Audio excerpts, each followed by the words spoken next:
We reiterate Department Order Number 1 issued as early as March 2024, whereby number 1, we ask ship owners carrying Filipino seafarers to please divert your voyages.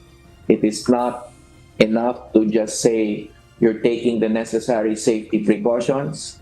The best way to spare our seafarers is to avoid the Red Sea and Gulf of Aden. Muling nanawagan ng Department of Migrant Workers sa mga shipping company at manning agency na iwasan ng Red Sea at Gulf of Aden. Ito ay kasunod ng pinakabagong insidente ng mga pag-atake sa mga barko sa Yemen na may sakay ng mga Pilipinong marino.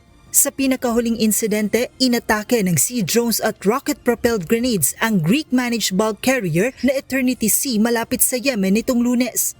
21 sa 22 crew na sakay nito ay mga Pilipino. Patuloy pang kinukumpirma ng DMW ang ulat kung saan sinasabing may 2 nawawala at may 2 ring sugatan mula sa sinalakay na barko. We are currently reaching out to the families. We have reached out to more than 50% of the 21 families, more than half. Samantala, ligtas na ang 17 Filipino crew mula sa MV Magic Seas na una nang inatake ng mga rebelde nitong linggo. Nailigtas sila matapos ang pag-atake ng mga armadong rebelde sakay ng 8 speedboat sa parehong lugar. Matapos abandonahin ang nasirang barko, na-rescue ang mga tripulante at dinala sa Djibouti, East Africa. Lucky na damage yung ship and was abandoned, and now the crew are headed home. So we're hoping to have them home soon.